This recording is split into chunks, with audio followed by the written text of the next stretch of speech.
En lep pozdrav v tokratnem podcastu Odmev tedna. Z nami je nov komentator, to je dr. Jan Zobec, nekdanji vrhovni in ustavni sodnik in seveda avtor mnogih komentarjev.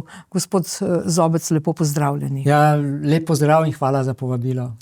Torej, začniva s to glavno temo, ki se je vrtela ta teden. To je tema, ki je bila tudi na evropskem parketu, in to je Branko Grims, ki je bil izključen iz EPP-ja, to se pravi iz Evropske ljudske stranke.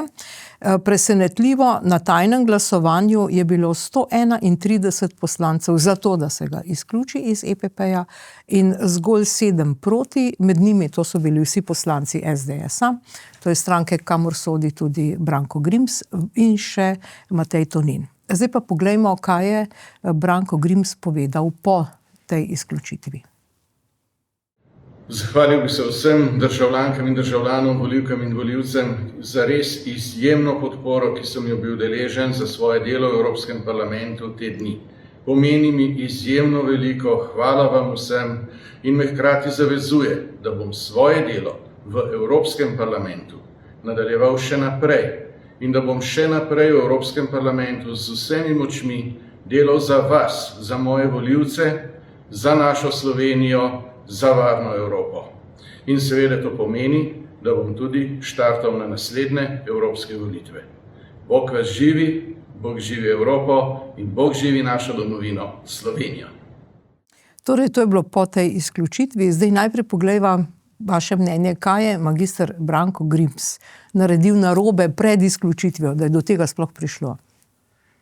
Ja, očitki, zaradi katerih je bil izključen, so jasni. Govorim očitki. Ali so ti očitki pa utemeljeni, predvsem pa resnični, je pa drugo vprašanje. Branko Grims to zanika in argumentira, zakaj ne držijo. Kaj je res, ne vem. Vendar, kolikor spremljam delo magistra Grimsa, lahko rečem, da je dosleden v svojih stališčih, ki jih je obljubil volivcev, in tako deluje tudi v Evropskem parlamentu.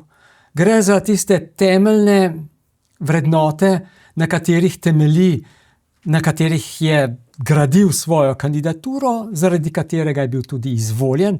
Ne smemo pozabiti, zelo pomembno, bil je izvoljen s 5. mesta na listi s preferenčnimi glasovi. In te vrednote so svoboda izražanja, svoboda govora, nesprejemanje oziroma nasprotovanje vsiljevanju LGBT ideologij, zlasti otrokom, nasprotovanje nelegalnim migracijam, to v glavnem, in seveda manjšo vlogo države, kar se tiče davčnih obremenitev.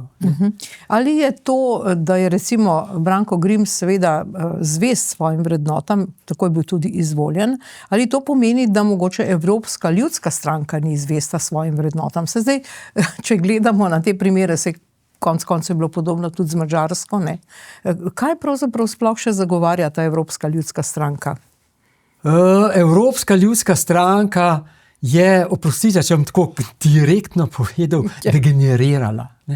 V vseh desetletjih, kar je na oblasti oziroma blizu oblasti in močan dejavnik v Evropi, je seveda zgubila stik nekje z realnostjo, okrepila pa stik in zelo močno ga okrepila s kapitalskimi interesi in povezavami.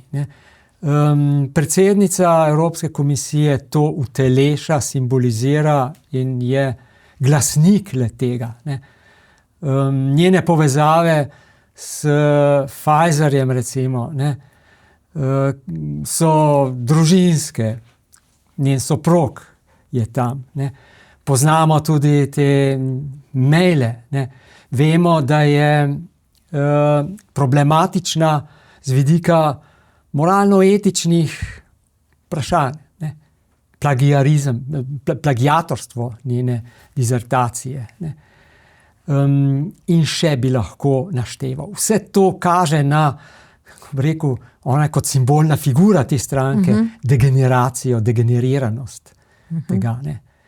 Da so te vrednote samo v besedah, verbalne, v resnici stojijo pa za enakimi interesi, za katerimi stojijo tudi korporacije, milijarderji, ki podpirajo te ideologije. Mislim tu predvsem na milijarderja Sorosa.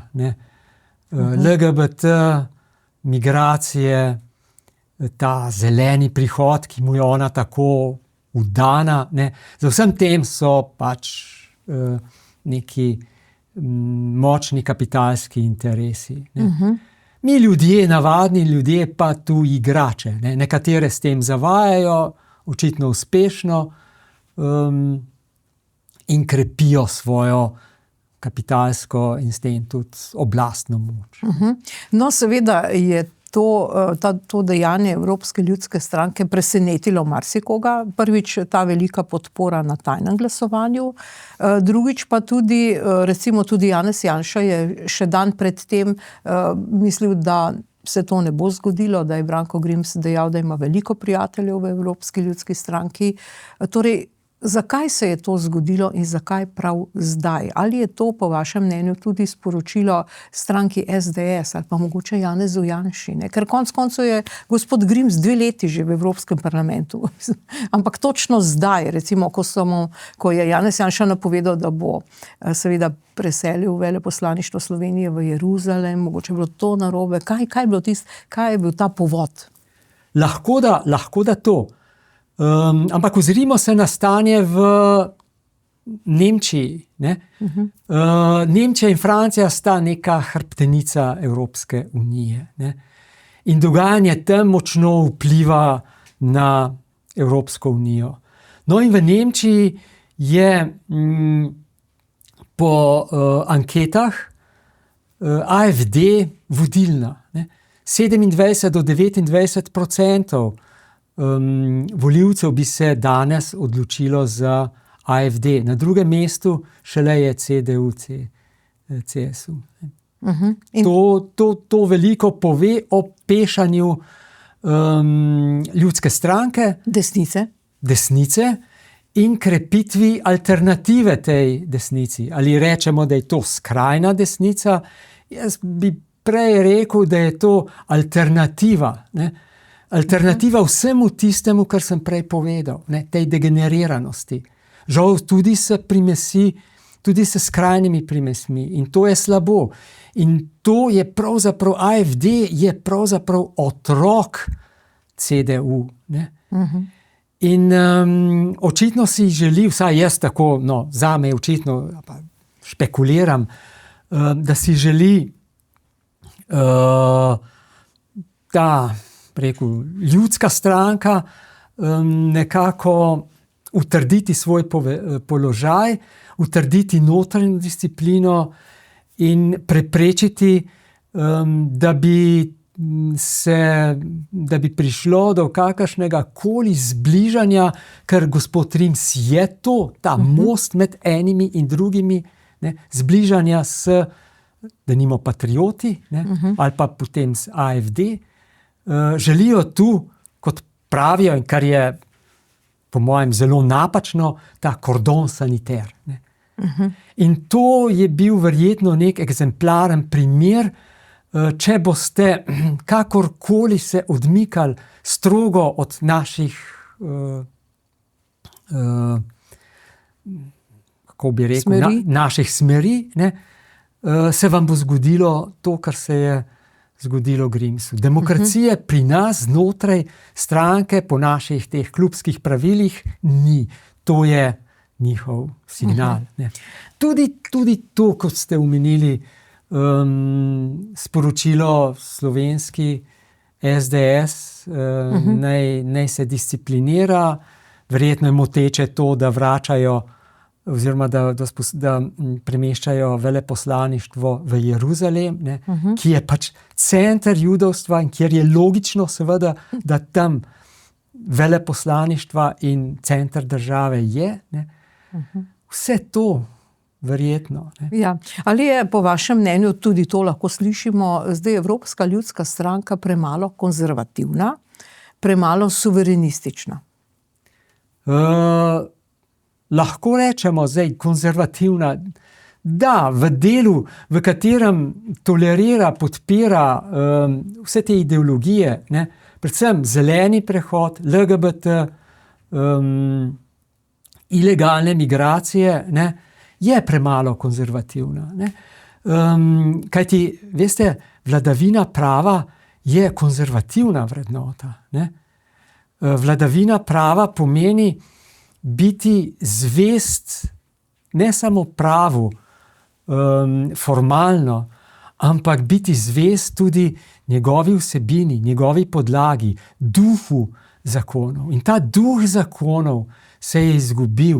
Evropska unija postaja tudi pod vplivom in predvsem po zaslugi EPP samo še nek birokratski aparat, ki proizvaja množico predpisov, ki so pa neživljenjski, odtrgani od naših tradicij, odtrgani od tistih, kar je v starem Rimu veljalo kot mos majorum. Ne. To so tradicije, običaji, navade naših prednikov. No, poglejmo, kaj je Branko Grims povedal v našem podcastu Vroča tema, preden je prišlo do te odstavitve, kaj se je sploh dogajalo. To je bilo pred enim tednom. Ampak, gospod Grims, ne, vi ste dolgoletni član SDS-a in SDS je dolgoletna članica EPP. Vi veste, kako EPP deluje. Večkrat ste bil tudi, ko ste bil poslanec Državnega zbora, kritičen do Evropske ljudske stranke. Zakaj ste se potem vi sploh odločili, da boste šli v Bruselj, če ste pa vedeli približno že vnaprej, kako oni delujejo? Ne? No, pač jaz sem predvsem zavezan svojim volivcem in pač spoštujem tudi voljo SDS. Mi smo, ko smo šli na volitve, povedali, da če se ne bo spremenila politika in da če bo enaka oziroma približno enaka koalicija, da bomo pač iz EPP-ja šli. To je bila takrat celo sklep, mislim, da ga je sprejel tudi na seji svet stranke kot najvišji organ. Ne? To so tisti pogoji, pod katerim sem šel jaz na volitve. Ne za priorno zavezo ali EPP-ju ali komorkoli drugemu. Seveda pa spoštujem voljo stranke, tudi nekatere odločitve, ki so bile, recimo, da pač sem umaknil kakšen podpis ali kaj podobnega, so bile prav odraz te volje, da spoštujem voljo stranke, da smo pač našli nek kompromis, s katero sem potem tudi jaz upošteval tisto, kar je bilo rečeno. Ampak vprašanje je, a ste s tem, ko niste prispel kakšnega podpisa kot drugi člani, ali pa ko ste glasoval v neskladju z vašo politično skupino, ste s tem kršili pravila Evropske ljudske stranke? Pač pravila Evropske ljudske stranke so, da ima seveda vsak poslanec voljo, da lahko glasuje. S tem, da če cela skupina ne bi se o tem prej obvestilo pač vodstvo, ne, da približno ve, sami pa se med sabo poskušamo čim bolj uskladiti in v glavnem pač večino teh stvari sem tudi opozoril in vnaprej napovedal celo, kako bom glasoval, tako da ni nobenih silnih presenečenj pri kakšnem mojem glasovanju. Vsi pa me poznajo, jaz pač dano besedo držim, jaz sem svojo besedo dal volivcem in to dosledno spoštujem. Torej ta dinamika notranja je podobna kot recimo v Državnem zboru slovenskem. Dinamika je precej podobna Državnemu zboru. Ja. Pravite, ne, da ste obljubili kot stranka in se k temu zavezali, da če se zadeve ne spremenijo, da bo SDS odšla iz Evropske ljudske stranke. Menite, da bi morala oditi zdaj, po 2 letih? Zaenkrat je odločitev organov SDS, da vztrajajo v EPP. Sam pa vas čas zagovarjam, da bi bilo bolje, če bi šli drugam. Torej, vaše osebno mnenje bolje bi bilo, da odidete? Ja. No, komentar temu, bi bilo bolje, da SDS odide iz Evropske ljudske stranke ali ne? Kar se tiče vrednot, ki jih zastopa, kar se tiče poštenosti do volivcev, verjetno da. Kar se tiče pa političnih preigravanj oziroma politike, pa verjetno ne, zato ker domnevam, da bi tak izstop pomenil dal še večji zagon slovenskim dominantnim medijem, nevladnikom in vsej tej mašineriji, da bi SDS porinili med skrajno desne stranke. Ko si pa enkrat označen za skrajno desnega, ne, je pa tako, kot da si nacist, fašist. Ne. Tako se je nekako pri nas ta stvar prijela. Ne.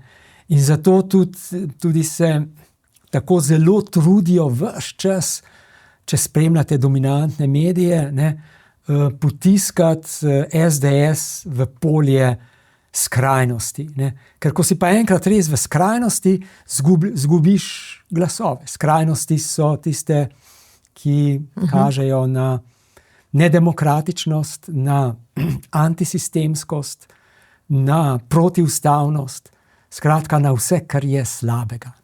No in v prid temu, kar ste zdaj rekli, seveda govori tudi dejstvo, da sta evropska poslanca Irena Joveva, to se pravi iz drugega pola, bolj levega, pa Marjan Šarec iz Renew, ne, to se pravi Svoboda, pisala vodji EPP-ja Manfredu Webru, da pač Grimsova stališča, ki mu jih očita EPP, odražajo širšo politično usmeritev SDS in da ne kar celotno stranko in vse te poslance izločijo iz te stranke. To govori temu v prid, kar ste rekli, ne? Ja, to je to. Njihov cilj je SDS potisniti formalno med skrajno desne stranke in še med skrajno desnimi najbrž še bolj desno, skratka, čez rob. Ja. Ne? Je pa seveda to, kar ste omenili, neokusno, nedostojno. Ne? Pa kaj briga, kaj se vtikajo v zadeve drugih. Ja. Jaz se tudi v vašo družino ne bom vtikal, pričakujem, da se tudi vi v mojo in tako dalje. Ne? Kaj si ta poslanca dovolita, Joveva sploh, no, da je pač, no, pa sej tudi ta drugi Šarec, no, za njega podobno. Kaj jim sploh pade v glavo? Kaj si mislijo, no, da bodo zdaj tožili nekoga znotraj družine? No, ja, mislim... Ja, to je navada v tem Renew.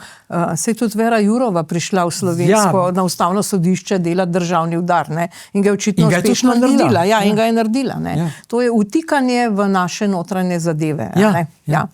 No, zdaj seveda poslanka Romana Tomc, prav tako iz SDS-a, je seveda predlagala Branku Grimsu naj v bistvu odstopi, če ga bodo izključili, da pač ne bo škoda šla na SDS, ne? In on se je odločil, da ne. Zdaj, a se je prav odločil? Ne sem, da se je prav odločil, moral se je tako odločiti. Zakaj se je moral tako odločiti? Zaradi vloge, ki jo ima. On ne odgovarja Romani Tomc. Ne odgovarja tudi SDS. Res je bil izvoljen na njihovi listi, ampak on je bil izvoljen z glasovi volivcev, ker je bil izvoljen s preferenčnimi glasovi, z 5. mesta. In njega so volivci poslali v Bruselj in on je tam zaradi volivcev in odgovarja volivcem. In ti ga lahko pozovejo k odstopu. Seveda ga ne bodo, zato ker je dosleden v izpolnjevanju svojih. Če beremo omrežja, ga podpirajo. In zelo narobe bi bilo, da bi odstopil.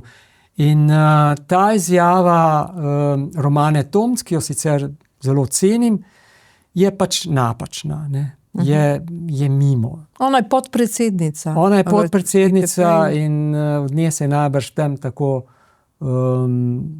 pričakuje in politične kalkulacije so verjetno to od nje zahtevale.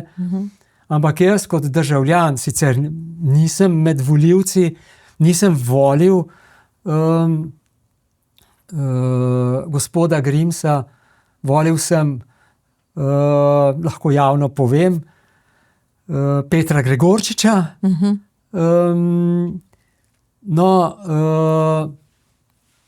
Ampak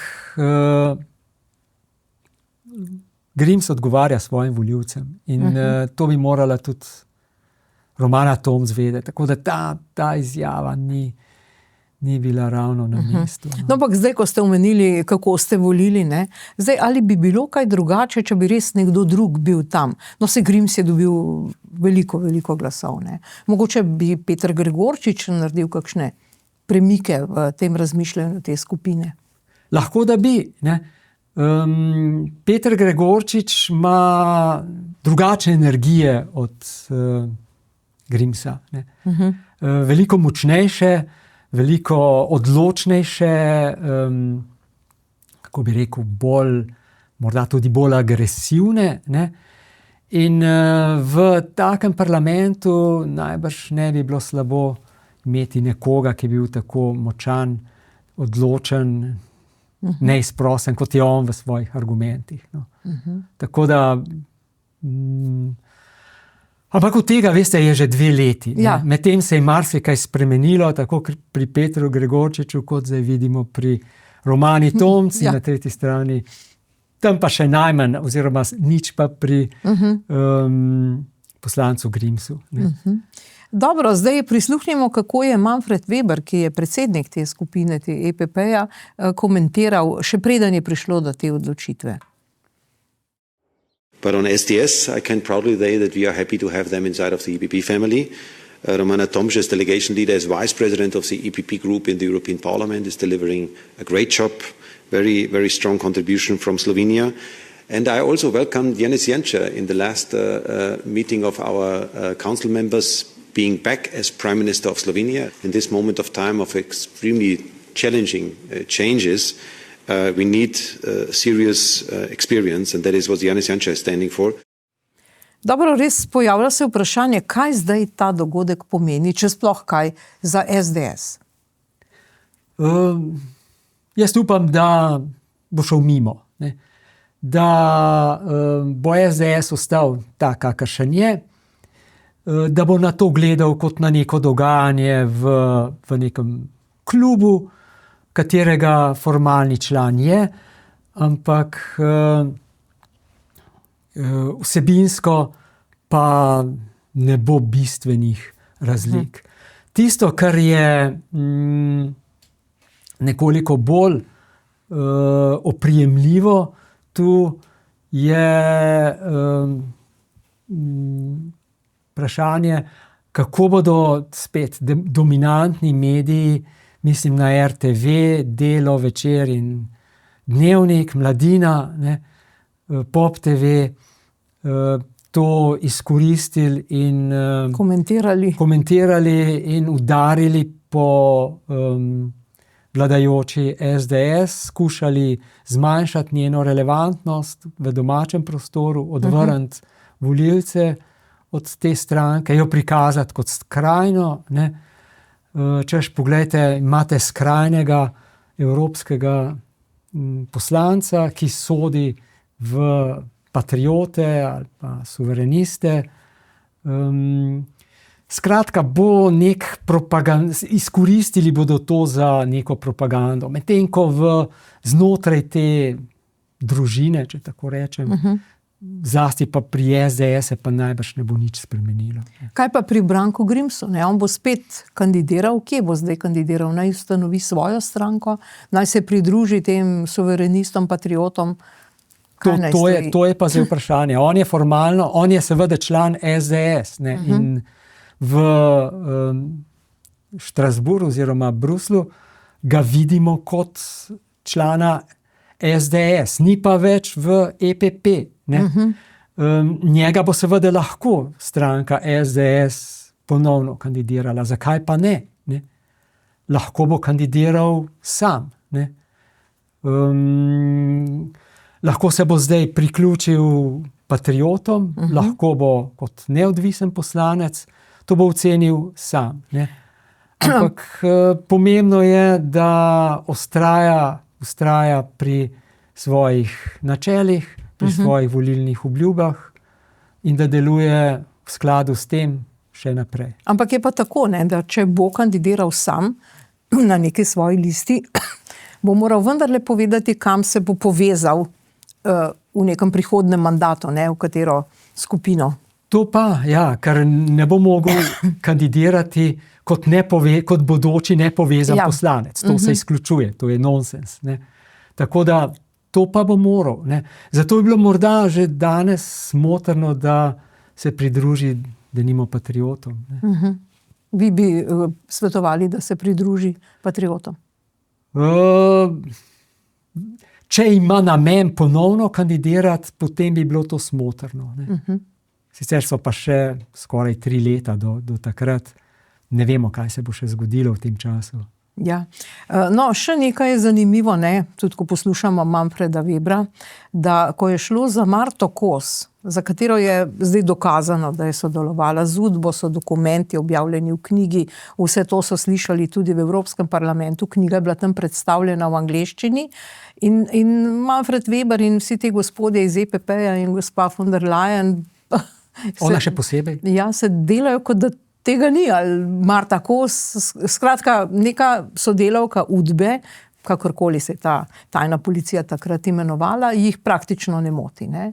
Moti jih pa nek Branko Grims, ki so ga izvolili ljudje z preferenčnimi glasovi v Sloveniji. Ja, lejte, to je tisto, o čemer sem prej govoril. Ne.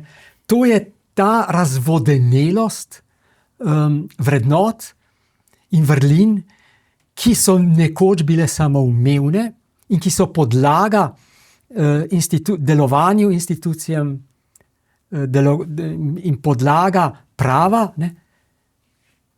To je zvodenelo. Ne. Podobno se je zgodilo v starem Rimu, ne. Ko je mos majorum enostavno, to so običaji, tradicije, vrednote, nepisana pravila, podobno kot common law, tradicije naših prednikov, tako se nekako to prevaja, ne, zvodenele. In ta prelom se je začel tam s Sulo, Mariusom, ki sta udarila po republiki, z maršom na Rim leta 88, ne, Sula. In piko na i je pa leta 49 naredil pa s prehodom, s prečkanjem Rubikona, ne, reka prečkanje brez povratka in Fotska je padla, Cezar. In od takrat naprej se je začel razkroj rimskega cesarstva. Takrat naprej so se se je ta duh Rima začel razkrajati, ne. Zakoni so še veljali, senat se je še dobival, volitve so še bile, vendar ta duh se je začel izgubljati. In očetje ameriške ustave, ne, so to zelo dobro vedeli in to proučevali. In želeli ohraniti, oziroma ne ohraniti, ampak spostaviti Združene države kot republiko, ki bo trajala stoletja. Rim je trajal skoraj 500 let, ne, ampak je začel propadati v teh ključnih trenutkih, zato ker se je ta duh prednikov, običaji, tradicije, mos majorum začel razkrajati, zgubljati. In Franklin je to vedel. Washington je to utelešal. Lincoln je to ubranil. In pri nas in v Evropski uniji se to dogaja sedaj. Temu smo zdaj priča. In smo nekje v tistih časih oziroma na tistih prelomnicah, kot je bila Rimska republika leta 49 oziroma od 88 do 49. No in zdaj ste naredili dober uvod za Slovenijo, ne? kdo bo zdaj ubranil te duh samostojne Slovenije, ki praznuje letos 35 let, dogaja se pa vse podobno, ne? Torej, zakoni veljajo, ampak v bistvu ne veljajo, ne? Ali pa veljajo za nekatere, pa za druge ne. Recimo ta teden sta odstopila Andrej Ribič kot vodja Darsa, odšel je z Darsa in poslušajte, on pričakuje 100 000 evrov odpravnine pri vseh očitkih in postopkih, konec koncev, ki tečejo, tudi zaradi stavbe, ki se je podražila na 30 milijonov iz 19 in tako naprej, da ne govorimo o zaporah cest, posledično vsega slovenskega gospodarstva, ki stoji na deloviščih brez delavcev. Na drugi strani je pa tudi odstopil Žiga Debeljak, ne, tudi pametno odstopil iz vrha SDH-ja, Slovenskega državnega holdinga. Gospod Debeljak je konec koncev toliko pameten, da je šel brez odpravnine, čeprav je že imel potrjen naslednji mandat, predstavljate. Ne? Kako lahko komentiramo to? Kje se vidi ta razkroj slovenskega, če hočete, pravne države? Veste, razkroj slovenske pravne države je v nas samih, ne? V tem, kar izkušnje starega Rima govorijo. V nerazumevanju tistega, zaradi česar je nastala republika, Slovenska republika, samostojnost. In mi smo se v teh 35 letih močno oddaljili od duha, od vrednot slovenske osamosvojitve, ne? In to so vrednote, ki dajejo duh ustavnosti. In imamo tako kot v času razkroja rimskega imperija zakone, ki pa zgubljajo duha, ki ostajajo samo lupina, ne? In kjer vladajoči niso zavezani republiki, ampak so zavezani svojim interesom. Ne? Podobno kot v Evropski uniji. In to se je, če se spet vrnem tisočletja nazaj, ne, v Rim, to se je dogajalo v teh prelomnih časih v Rimu, ne? Ko so se rimske legije profesionalizirale, ne? Ko so legionari dolgovali svojo zvestobo generalom, ne pa republiki. Ne? In kjer ni veljalo več tako, kot je bilo predtem, ko je bil konzul 1 leto, na to je moral 10 let, to je bilo samoumevno, premišljati o tem, preden je lahko ponovno kandidiral. Ne? Zdaj gre tem ljudem tako kot v starem Rimu, kar je vodilo v njegov propad, ne, samo za njihove lastne kratkoročne koristi. Gre jim za oblast, enim gre za oblast, drugim gre za denar, tretjim gre za neke druge kratkoročne užitke, privilegije. Nikomur ne gre za, ali pa gre v premali meri za republiko, za nekaj, kar presega njih same. Ne. Ljudje pridemo in gremo, ampak republika pa ostaja in mora ostajati tako kot Rim, stoletja in kot so očetje ameriške ustave, ki so študirali ravno vzroke za propad Rima, načrtovali. Naša republika mora trajati, Franklin, Washington, pa seveda federalisti, mora trajati stoletja. Ne. Ampak v čem je razlika v razmišljanju? Recimo, če pogledamo zdaj 2 direktorja, Andrej Ribič, kljub vsem očitkom, zahteva 100 000 evrov, ne, mirno. Se je bilo na nadzornem odboru, je bilo veliko debate o tem, ne, se je to še ni sprejeto. Ali pa recimo Žiga Debeljak pa ne zahteva odpravnine, ampak vendarle ima že potrjen mandat za ustanovo, ki jo ne bo več, kajti ustanavlja se demografski sklad. Ja. Torej, kaj je v glavah takih ljudi, da to zahteva, da jim to pripada? Kako? V glavah gospoda Ribiča je nekaj podobnega, kot je v glavi bivšega predsednika vlade. Ne. Skratka, pripada mi zato, ker sem del nomenklature in sem zato upravičen do milijonov, ne glede na to, kako delam. In kako dela, vidimo, kako se je stavba iz 19 milijonov na 30 milijonov podražila, stavba Darsa. Ne. Pričemer je še njegov brat pri tem močno vpleten. Ne. Brezsramno, tako rekoč pri belem dnevu, kradejo javni denar. Ne. In ker se jim nič ne zgodi, ker je to samoumevno za njih, ker tako pač je, ker je to njihov cilj, ker jim je zadnja skrb funkcija, ki jo upravljajo, smisel in namen, ki jo ta funkcija ima, potem pač do tega pride. Potem želi samo, njega ne zanima, kako bo javni promet, kakšna bo cestna infrastruktura. Se vidimo, kakšna je pod njegovim vodstvom.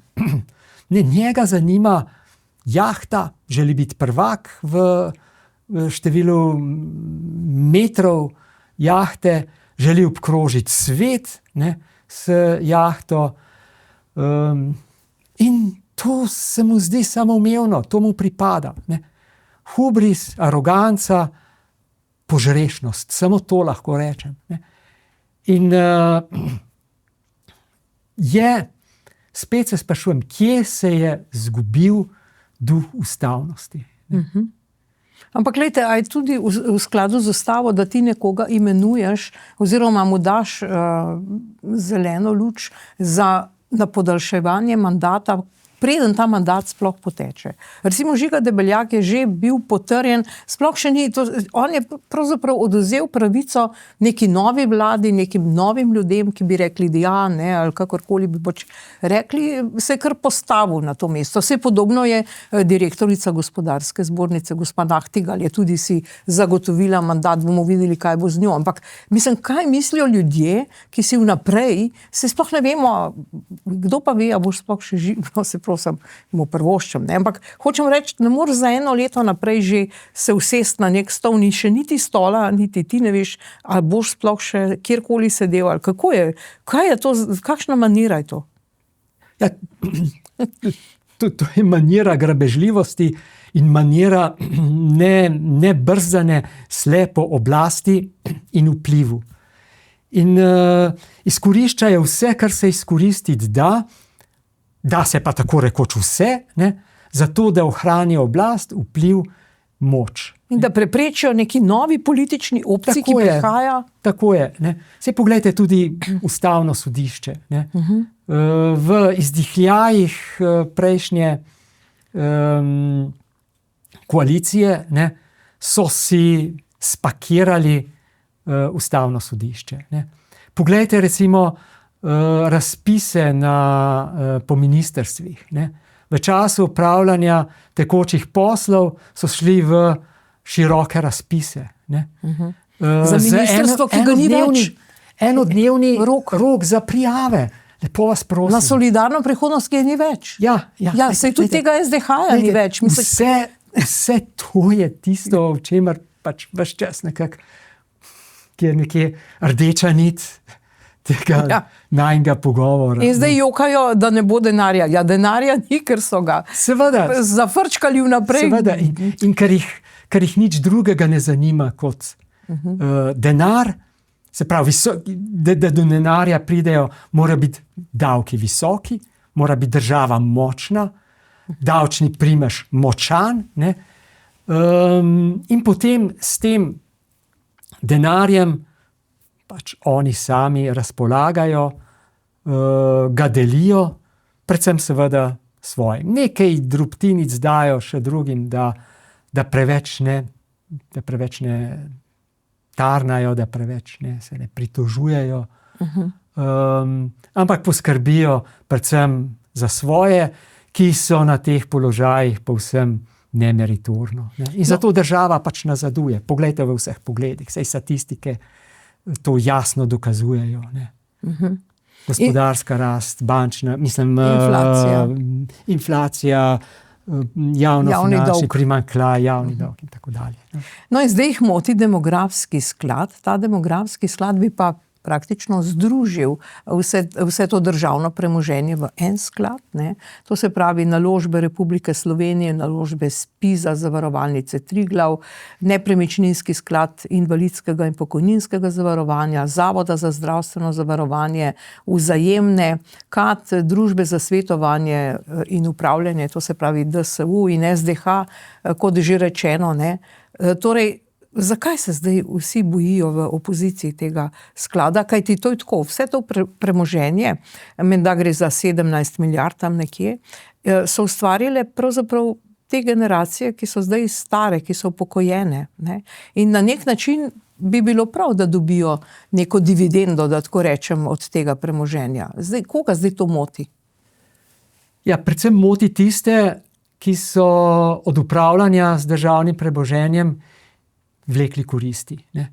To ilustrira zelo dobro, recimo, to mentaliteto upravljanja s javnim, preomenjeni direktor Darsa, ne, ki je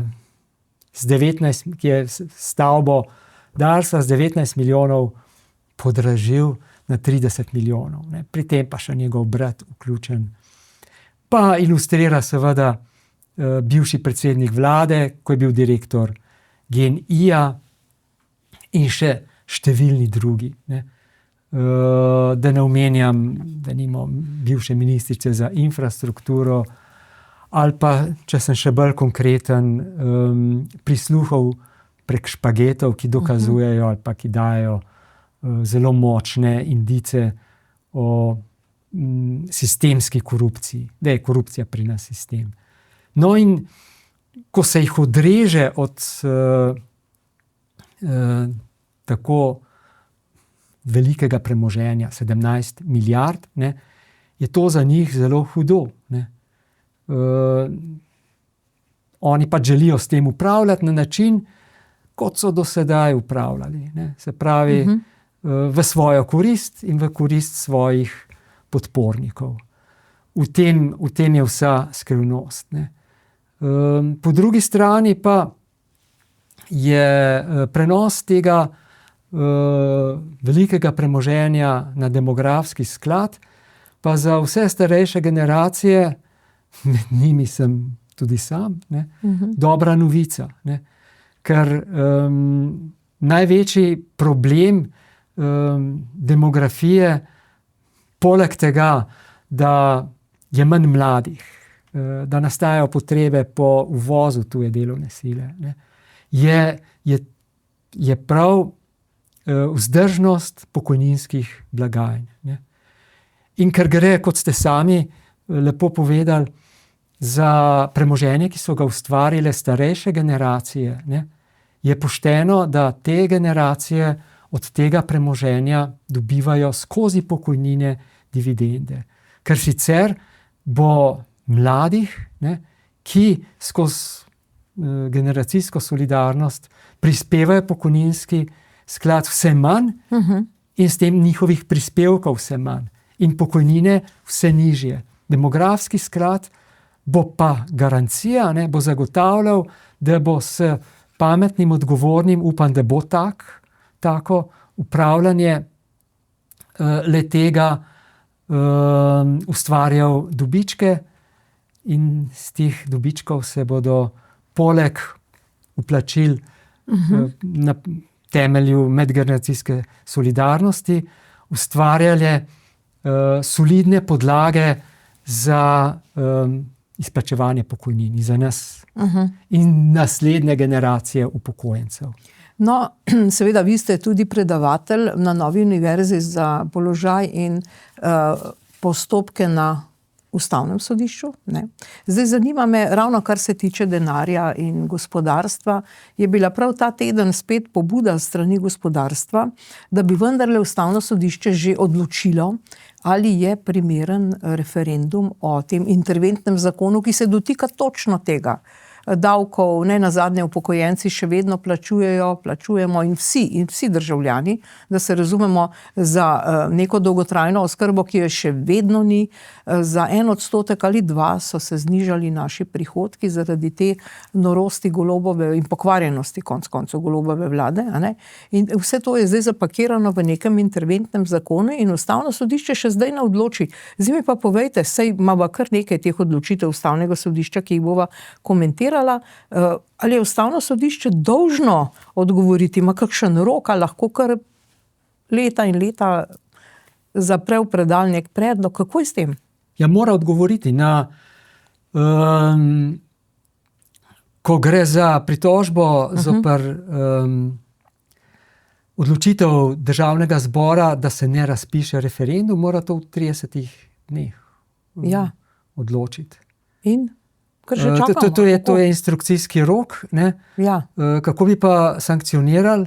Najbrž bi bilo dobro, pametno, če bi prekoračitev teh rokov vezali na izgube mandatov. Potem sem prepričan, da bi pravočasno odločili. Ne. Zdaj s tem zavlačujejo, ne vem zakaj.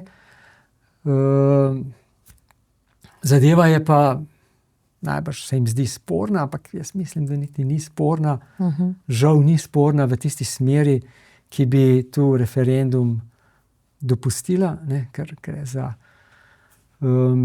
omnibus zakon, ki kombinira določbe z področja davčne zakonodaje in druga področja, kjer pa referendum je dopusten in ob tehtanju enega in drugega, zlasti pa smisel, duh prepovedi referenduma v davčnih zadevah, ne, se pravi varovanje finančne stabilnosti, ki tu ob zavrnitvi tega zakona ne bi bila nikakor ogrožena, ne, se izkaže, da je treba dati seveda prednost človekovi pravici. Ustavno sodišče to opredeljuje kot človekova pravica. Jaz mislim, da ni, da je samo ustavna. No, ampak pustimo zdaj to. Ustavni pravici do referenduma pač pripisati večjo težo. Ne. Tako da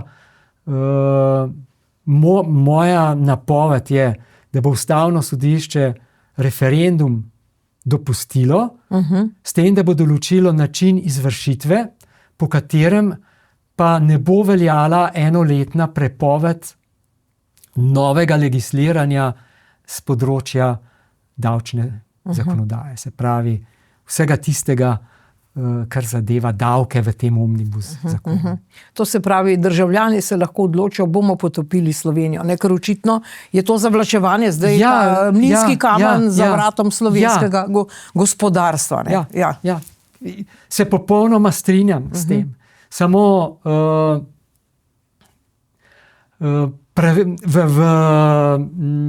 v tem konfliktu je pravica do referenduma težja ima večjo težo od varovanja finančne stabilnosti, ki je v ozadju teh davčnih predpisov, ki pa tu sploh ne bi prišla do izraza. Ki je v ozadju, mislim, te prepovedi referenduma v davčnih zadevah. Tako da sem prepričan, da bo Ustavno sodišče referendum dopustilo, določilo pa način izvršitve, po katerem je lahko že naslednji dan sprejet enak predpis področja davkov. Ne pa v paketu, ne pa v omnibusu. Ne pa v paketu. Ne. Če bo v paketu, bo glede tistega, kar je še dodano, seveda referendum dopusten. No, zdaj seveda to je ena razlaga, ne? Ampak lahko si pa mislimo tudi glede tega Svetlane Makarovič in Jožeta Možine, ne? In njenega žaljivega besedila, pa tudi konec koncev ni človekova pravica, da se žali. Ne? Ni svoboda govora, da lahko rečeš karkoli. To je bila ideja vašega komentarja, ki ste ga objavili v našem časopisu Domovina. Ne? Do katere meje lahko zdaj neka Svetlana Makarovič pod krinko neke umetnosti pljuva po ljudeh? Ne sme, ne? Kratko malo ne sme. Če je Evropsko sodišče visoko varuje izražanje s satiro in epigrami. Vendar do neke mere. Ne? In to mero je v nekajkrat že jasno pokazalo, jasno označilo. Ne. Kadar je prevladujoč namen te oblike izražanja žalitev, poniževanje, odvzem osebnega dostojanstva, potem se svoboda izražanja, četudi skozi satiro, konča. In ni konvencijsko in seveda tudi ni ustavno varovana. In bolj, ko se javna kritika skozi zasmehovanje, blatenje in žalitve odmika od teme razprave, od teme te kritike, nižja je teža svobode izražanja. No, v tem primeru je pa povsem odmaknjena. Kaj pa ima s vprašanjem zgodovinske resnice glede Dražgoš, ne? In zlorabe domačinov strani partizanov, in kaj imajo s tem besede kozla, korito. Našla svinja je korito. Našla svinja je korito. Kaj ima to s tem? Nič, popolnoma nič. Ona se ne ukvarja s vprašanjem, kaj so te priče povedale, kaj so znanstveno elaborirani dokazi o dogajanju v Dražgošah. Kaj je s tem, kaj je narobe?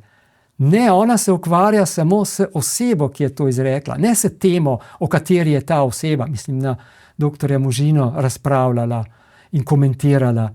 Ne, ona se ukvarja samo s osebo Jožeta Možina in ga popolnoma razvrednoti, razčloveči, in še več, ta njena psevdopoezija se je celo prijela, nek mladenič, ne, ki je izkoristil, ki je začutil zeitgeist, slovenski zeitgeist,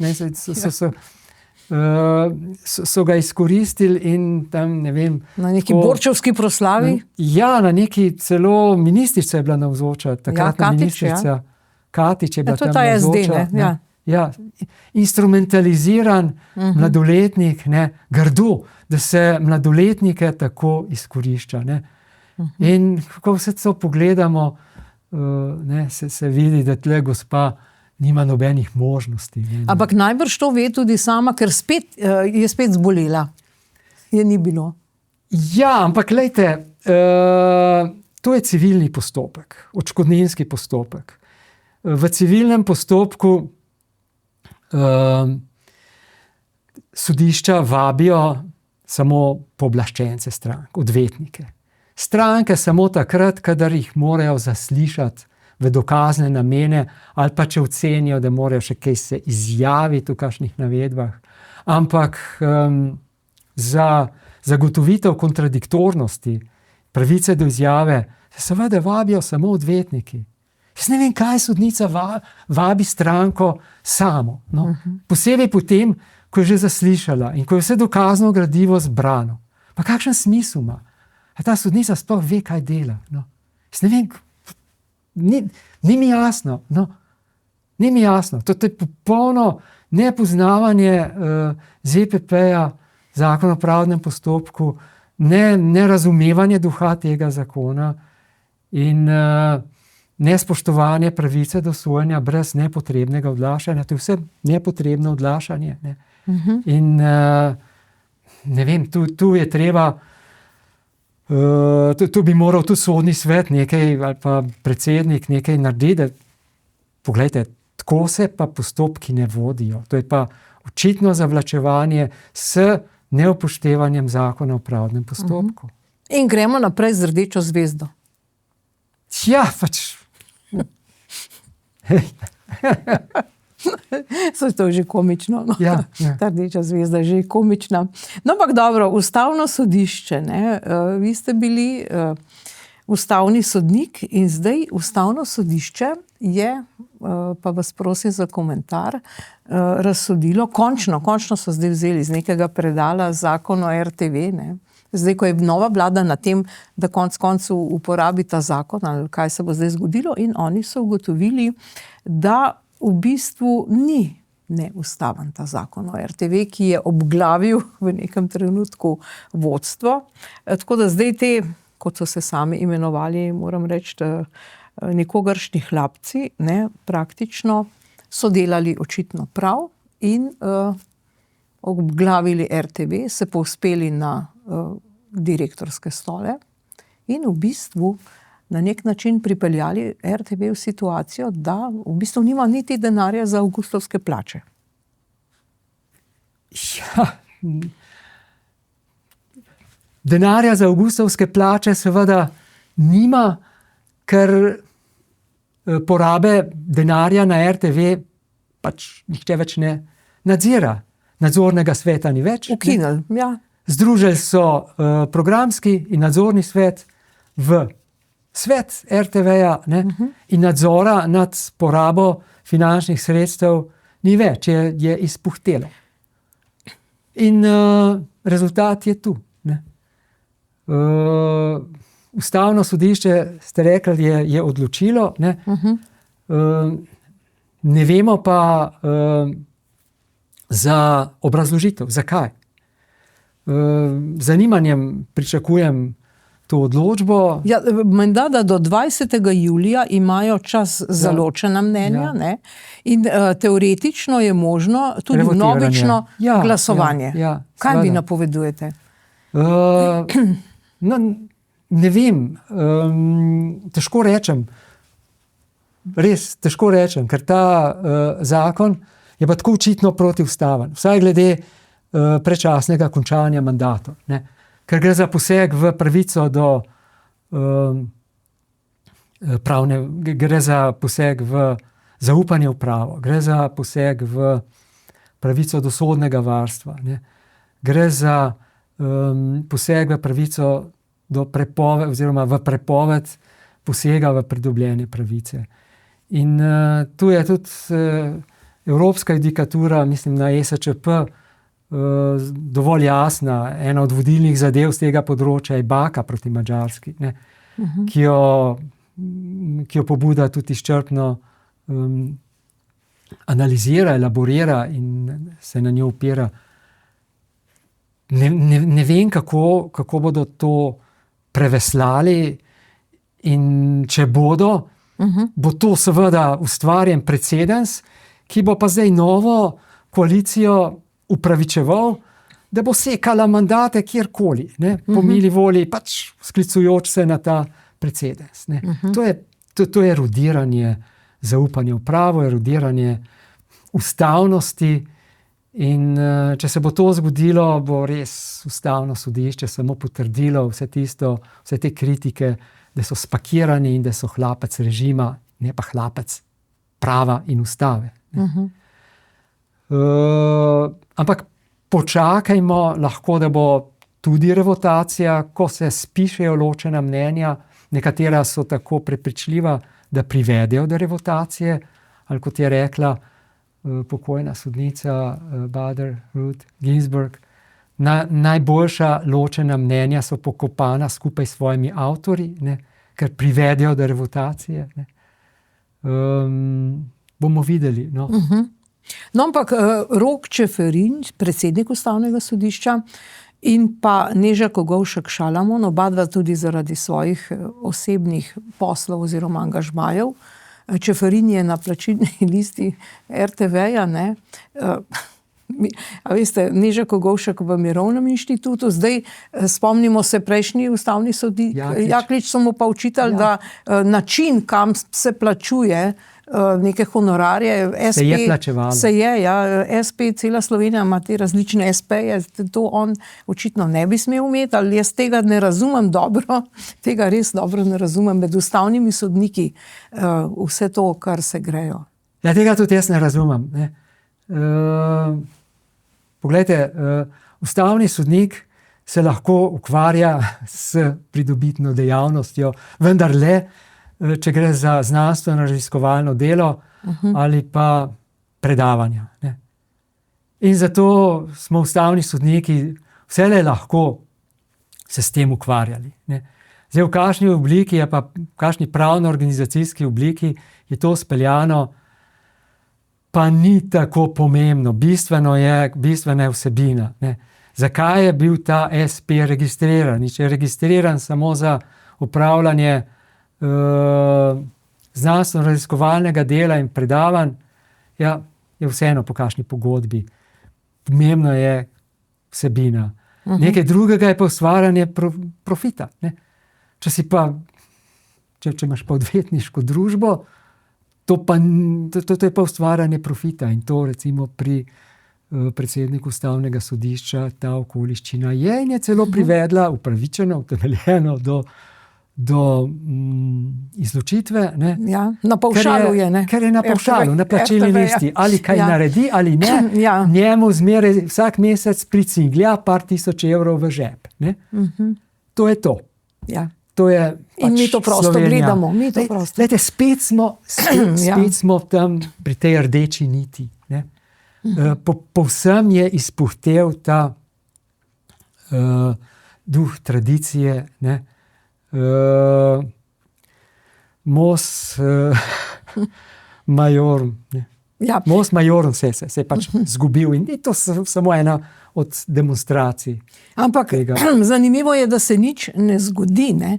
Recimo doktor Accetto, ki je bil v tistem času, ko je toplo sprejel gospo Vero Jourovo iz Renew stranke, ne? Ki je seveda lomastila po ustavnem sodišču in bila pri tej odločitvi na nek način vplivna, lahko tako rečemo, sej ta dopis oziroma zapisnik je ves prečrtan, ampak vendarle nekako smo izvedeli, gospod Zver je v Evropskem parlamentu dosegel, da smo izvedeli, da je bilo to tudi na urniku pogovora. Ne? Nič se ne zgodi, Accetta ni več, kje je zdaj Accetto, bo kaj odgovarjal, ali kako je. Jourova je zdaj seveda na Karlovi univerzi lepo, ne? In kaj, konec, nikomor nič. Branko Grims je pa moral iz EPP-ja, če smo odkriti. Konec koncev bi lahko tudi EPP rekel Renew, dajte odstraniti, prosim, Vero Jourovo ali pa ne vem koga. Ne, to se ne zgodi. Ne? Vero Jourovo seveda ne, ona je iz Renewa, ko se rekel, ampak von der Leyen, ki je bila s tem še kako obveščena, pa sej ni podpredsednica Evropske komisije šla na tako pomemben sestanek na ustavno sodišče brez vednosti svoje kolegice. Ja. Se je ena predsednica, druga podpredsednica. Jaz sem prepričan, da je tudi von der Leyen za to vedela. Ne? In da je bilo treba tudi to raziskati. Ne? In Evropska unija, oziroma komisija, ki tako pridiga o vladavini prava. Ne? Te vladavine prava, ko gre za njihove lastne zadeve, nič ne spoštuje. Ne? Izdaja letna poročila o vladavini prava. Ne? Še več, ne? Toži nekatere države članice zaradi kršitve vladavine prava. Pričemer Evropsko sodišče prekoračuje svoje pristojnosti v zvezi s tem. Denarja jim ne da.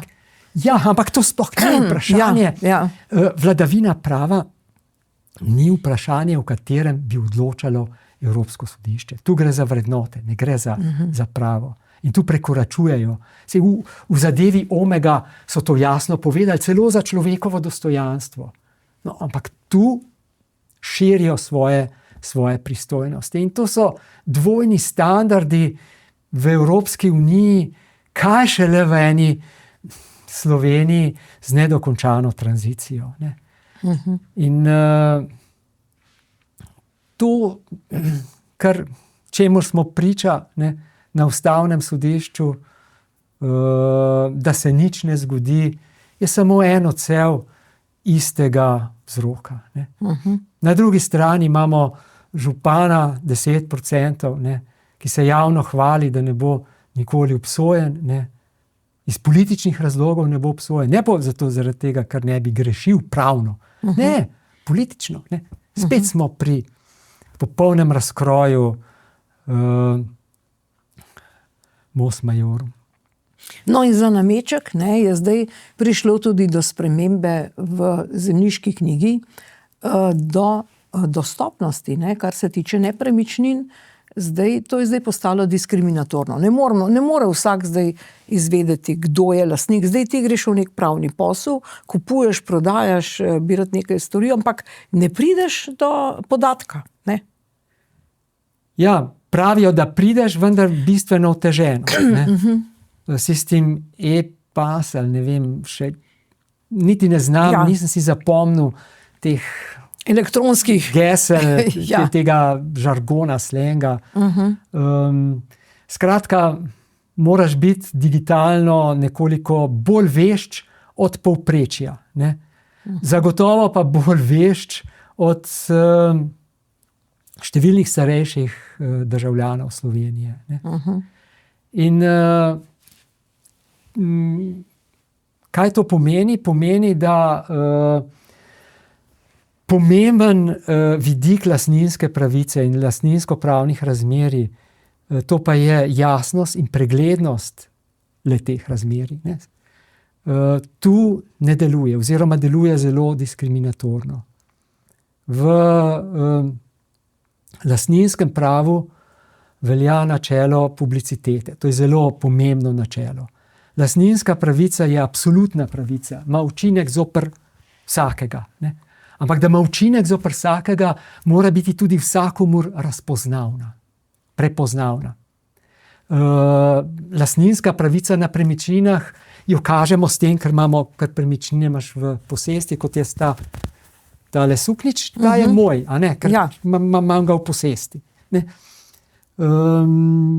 Tale miza, mislim, je v posesti domovine, to se vidi, ker tu stoji.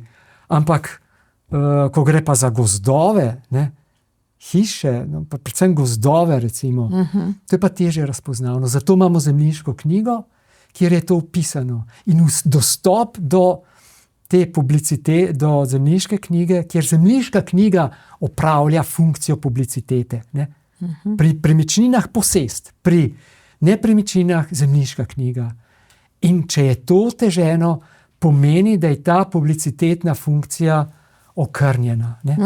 In na to publicitetno funkcijo se vežejo zelo pomembna domneva o poznavanju zemljiško-knjižnega stanja, ki ima pomembne pravne posledice. No, in če so nekateri ali smo nekateri za to prikrajšani, ne, smo v neenakem položaju glede pomembnega vidika lastnine. Ne? No, ampak še več. To je ustavna pravica. V času prejšnje vlade smo imeli tudi primer, da je recimo gospod Merlak, ki je eden bogatejših Slovencev, kupil zemljišče v Bohinju, tam, kjer je bil hotel Zlatorog in računal, da bi ga že zgradil, ampak se je, pa ni bilo označeno v zemljiški knjigi, zdaj našel sklad kmetijskih zemljišč, ki govori, da je on lastnik in zahteva še dodatno kupnino, kar z neba. Tudi to se dogaja v praksi. Ja, tudi to se dogaja. Ne? Ampak načelno, mislim, zdaj, pravo varuje zaupanje v zemljiško knjigo. Ja, on je zaupal. Kdor se v dobri veri, ne, zanese na podatke v zemljiški knjigi, zato ne more trpeti škodljivih posledic. Celo lastnik postane na podlagi zaupanja v zemljiško knjigo. Če je pridobil vpis na podlagi zaupanja. Zato je zemljiška knjiga tako zelo pomembna. Ne? Ampak v Sloveniji je možno vse. Ne? Ja, mislim, žal vse bolj. Ja. To je spet izpuhtevanje tradicij, običajev, morale naših prednikov, tistega, zaradi česar imamo republiko. Konec koncev Marije Terezije, ki je uvedla zemljiško knjigo. Že ona je bila tako pametna. Hvala Bogu, da smo jo imeli, nas je naučila. In nas opismenila, ne? In uvedla obvezno opismenjevanje in šole. Dobro, ta teden smo videli še enkrat dvojna merila. Začelo se je sojenje Dušanu Smodeju v zadevi Fotopub, kjer je bilo veliko očitkov o spolnem nasilju, drogah, v koriščenju drog in tako naprej. Celo mladoletne osebe so pričale. Zdaj, to, kar je bilo vprašljivo in pod velikim vprašanjem je, da je gospod Smodej želel, da mu ljubljansko sodišče plača prihod, ne, na sodišče. In ker pač sodišče ni plačalo tega prihoda, so mu potem konec koncev dovolili, da je sodeloval prek videokonference. Zdaj, povejte mi, kako je s temi stroški na račun države, tudi pri tem tajnem sojenju, bi mu moralo sodišče plačati, pa da pride gospod Smodej, mislim, da je nekje v Italiji, ali ne vem točno, kje je, ali kako je s tem? Ja, v tem bi bilo najbolje, če bi vprašali bivšega sodnika Radoniča. Ne? On ima s tem osebne izkušnje s problemom navzočnosti na sojenju. Bil je potrjeno na bolniškem dopustu, pa so ga kljub temu prisilno privedli. Privlekli, ne? Privlekli, ja. Ne? Gospod Smodej, mislim, tu deluje kar dokaj zdrav, ne?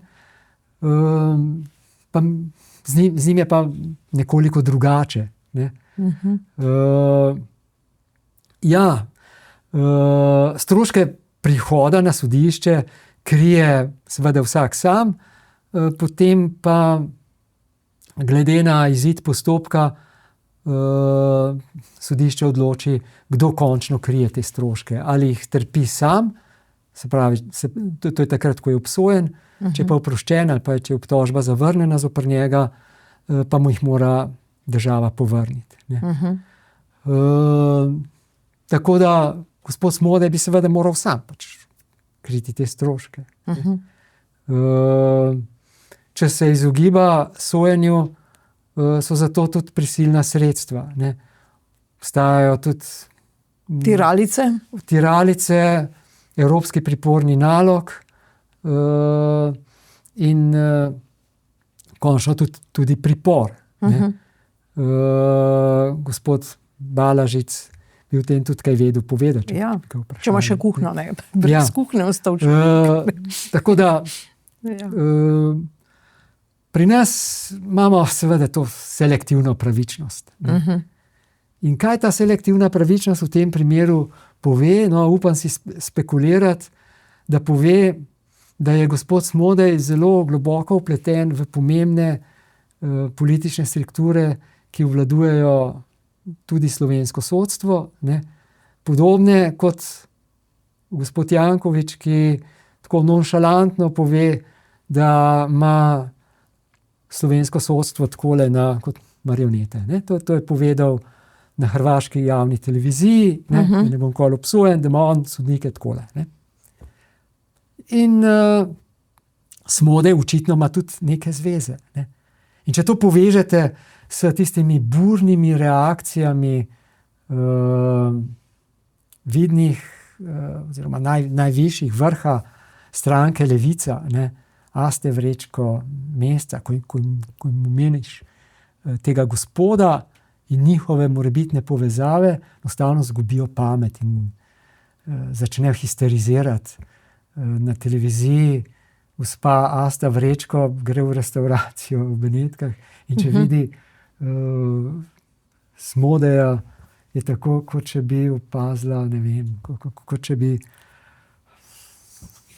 zagledala hudiča, recimo. Ja. Ali pa kot če bi hudiču pokazal križ.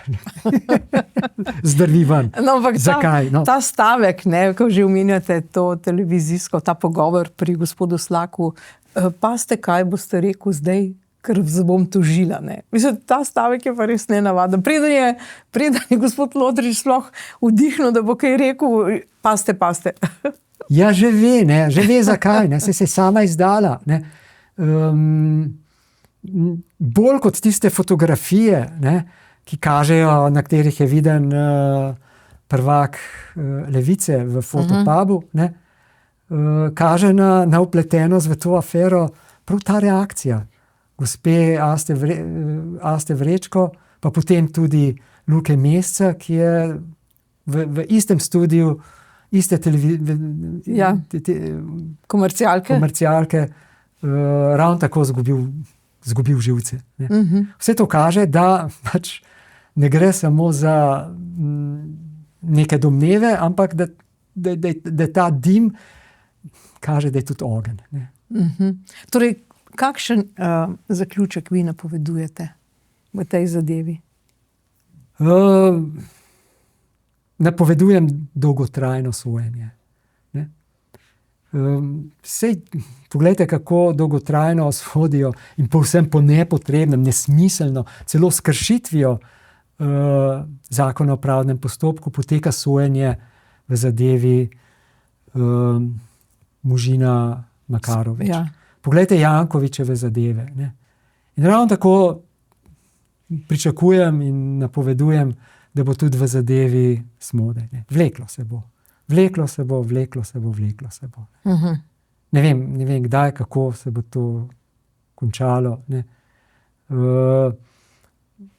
Končati bi se moralo zelo verjetno, glede na podatke, ki so prišli v javnost, kaj je ta gospod počel, ne? Kar je dokumentirano, bi se moralo končati z obsodilno sodbo. Ne? Ampak nikoli ne veš. Ne? Lahko pa priče se bodo nekako naveličale, Ja. pričam bo morda obljubljeno to, ono. Na zadnje bodo rekli, saj so bile samo neke igrice, saj ni bilo nič hudega. Skratka, vse to bo nekje utonilo v neko dolgotrajno sojenje, ki se bo izjalovilo. Zdaj, to so sem moja črna predvidevanja. A lahko pa se konča tudi kakšno življenje, ne? Upam, da ne. Teh prič, konec koncev. Upam, da ne. Tudi temu smo že bili priča v Sloveniji. Tudi temu smo bili že priča, ja. Upam, da ne. No. Res. Dobro, zdaj tale teden, če gremo malce na mednarodni parket, se ni dobro izkazala Slovenija, namreč mi smo edina članica NATO, predsednik vlade Janez Janša je bil na zasedanju NATO in praktično se je konec koncev skoraj moral opravičevati. Mi smo edini, ki dajemo, čeprav je bilo obljubljeno, manj kot 2% bruto domačega proizvoda za NATO in za nakupe orožja, za vojne nakupe. Torej, kaj se zdaj dogaja? To je bil del tega zavajanja, zato ker Robert Golob seveda zdaj govori, da če bi on bil še na oblasti, bi pa prepričal gospoda Marka Rutteja, da pravzaprav tudi te lokalne ceste sodijo v to odpornost, ali jaz ne vem, kaj vse otroški vrtci sodijo v investicije za NATO, ali kako je s tem?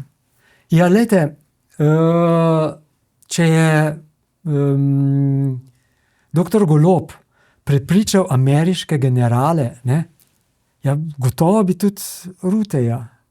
Ne vem, če je Rutte general, ampak prepričati ameriške generale v vojaških zadevah pomeni, da si tako rekoč vojaški genij. No. Potem seveda bi tudi Rutteja prepričal, da take investicije. Če bi bil on zdaj v Istanbulu, v Carigradu. Tako, če bi bil on. Ampak ni. Ni. Zgleda, da ima o ameriških generalih podobno mnenje kot o slovenskih volivcih. Pa slovenske volivce je prepričal enkrat, nekatere dobršen del, tudi drugič, ne? Ampak močno dvomim, da ameriške generale in močno dvomim, da tudi Rutteja. Ne? Nekje pa pamet le obstaja. Ampak tako je, veste, Bojan Požar je napisal knjigo Gospod na tek. Ne? In tako on ravna. Ne? Pač nateguje. Kogar more, bo nategnil. Nekje sem videl, da nastopa kot najslabši nategun prodajalec, ti so od vrat do vrat nategun. Sesalnike. Sesalnike pa neke druge gospodinjske prehranska dopolnila, vitamini, Ja. čudežni eliksiri, pomlajevalni in podobno. Na enak način nastopa, velik del slovenske javnosti mi verjame, ne, ampak resni ljudje seveda ne. In njegove laži so se razbile ob čeri vodstva NATO, ne, in razbitine tega zdaj pobira in sestavlja nova koalicija, ne, predvsem na predsedniku vlade, ki mora zdaj to sramoto nekako jemati nase. In zasledil sem celo en naslov, ne,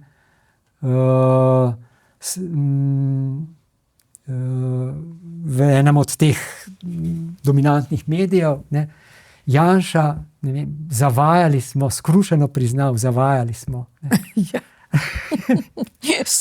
To je, Zdaj to pade na Janšo. Ja, tako pač, ampak ljudje preberejo samo ta stavek, ne, in si ustvarijo mnenje, čustveno seveda, ne. Ti so slabi. Ja. Ampak glejte, ta teden je predsednik Državnega zbora Stevanovič predlagal referendum, ali smo še v NATO ali ne več, naj bi bil 15. novembra, takrat, ko bodo lokalne volitve. Kaj mislite o tem? Ja, mislim, da je to slabo, ne? Ker tu je pa ta stranka Resnica v koaliciji z Levico, ne? V javni, kako bi rekel, nesporni koaliciji in v tihi koaliciji s Svobodo in SD-jem. To je ta blok, ki nasprotuje evroatlantskim povezavam, ki nas ne vidi znotraj evropske zahodne civilizacijske paradigme,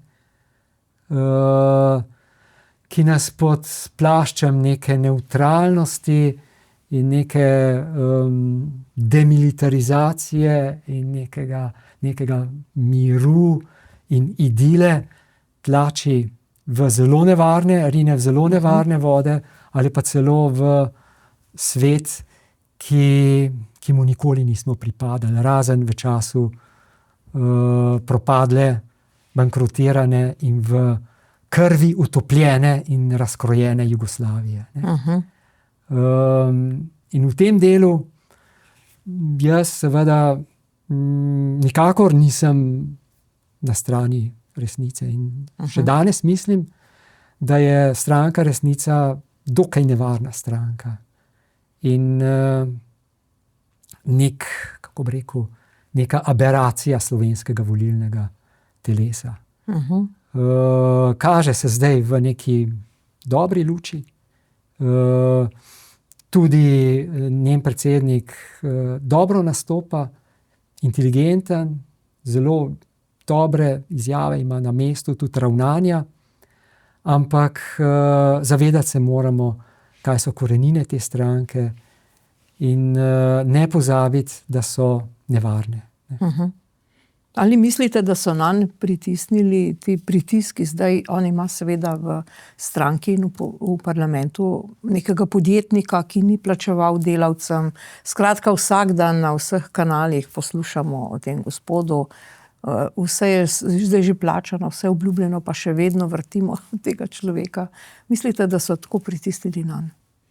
Ja, to so špekulacije, ki gredo lahko res, kot pravite, v to smer, ne.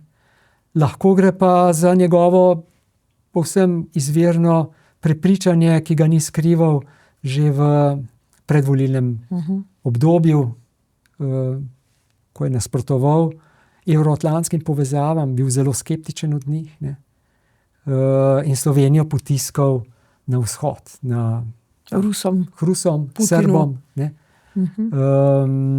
v ta izrazito nerepublikanski in nedemokratičen svet, kamor Slovenci pač ne pripadamo. Naša kultura je nezdružljiva s tem in naše mesto, čeprav sem danes toliko kritiziral Evropsko unijo, drugje kot v Evropski uniji in v NATO nam ni mesta. Mi lahko gradimo prihodnost samo pod okriljem znotraj teh organizacij, kjer si moramo pa prizadevati za vrednote, za katere si je tudi Grims prizadeval, in skušati Evropsko unijo pač na teh področjih, ključnih področjih, pač spremeniti njihovo politiko. No, ta teden je dr. Golob Robert, prejšnji predsednik vlade, oznanil, da bo nekega dne, ta dan naj bi bil 13. september, ko bo 100 dni vlade Janeza Janše, on ustanovil vlado v senci in bo v njej zbral strokovnjake. Posvetili se bodo področjem socialna varnost, starejši, prihodnost mladih in stanovanja, javni zdravstveni sistem, javne finance, gospodarstvo in konkurenčnost, infrastruktura in energetika in pa Slovenija doma in po svetu. Pa človek se vpraša, pa kje? A ni bil on zdaj 4 leta predsednik vlade? Kaj je zdaj to? Ja, to je novica, ki je preplavila, ki je preglasila vse ostale. Ne. Ja, ampak to bo 13. septembra, ko bo, če bo. Če bo, ampak to je bila novica, ki je vse ostale aktualne novice, ki še kako zadevajo Slovenijo, NATO preglasila v tistem času. Ne. To samo kaže, da gre za medijski spin. Ne. Njega in dominantnih medijev. Glejte, koliko ima mikrofonov? Ja, sej, to je... 7? Ja, skoraj toliko ali pa toliko kot takrat, ko je bil predsednik vlade. Ne. Ja. Lejte, to gre samo za medijski spin, namenjen temu, da se preglasi dogodek v Ankari, ne, NATO, ki je zelo pomemben in kjer predsednik slovenske vlade tudi bil nekje v ospredju, ni v tonu kot nekje, ki bi pred straniščem Skupaj s soprogo. Skupaj s soprogo, ja. Vse to je pač moteče in treba je bilo to preglasiti. V to vlado v senci pa ne verjamem. Poglejte, če takrat, ko so bili na soncu, poglejte, kaj so naredili Slovenije, kaj bodo pa zdaj. In to niso ljudje, ki bi jim bilo to niso ljudje, ki bi jim bilo do republike. To so ljudje, ki pripadajo tistemu obdobju po letu 49 v rimski zgodovini, pred našim štetjem. Ne. To niso ljudje, ki bi ponotranili mos majorum. Ne. To so ljudje, ki iščejo užitek, zabavo, hubris. Ne. Lejte, vaš čas je bil na nekih potovanjih, pa vikendih, pa na dopustu zdaj, pa križarjenjih. Ne. A mislite, da bo zdaj pa zavihal rokave in njegovi ministri? Ne.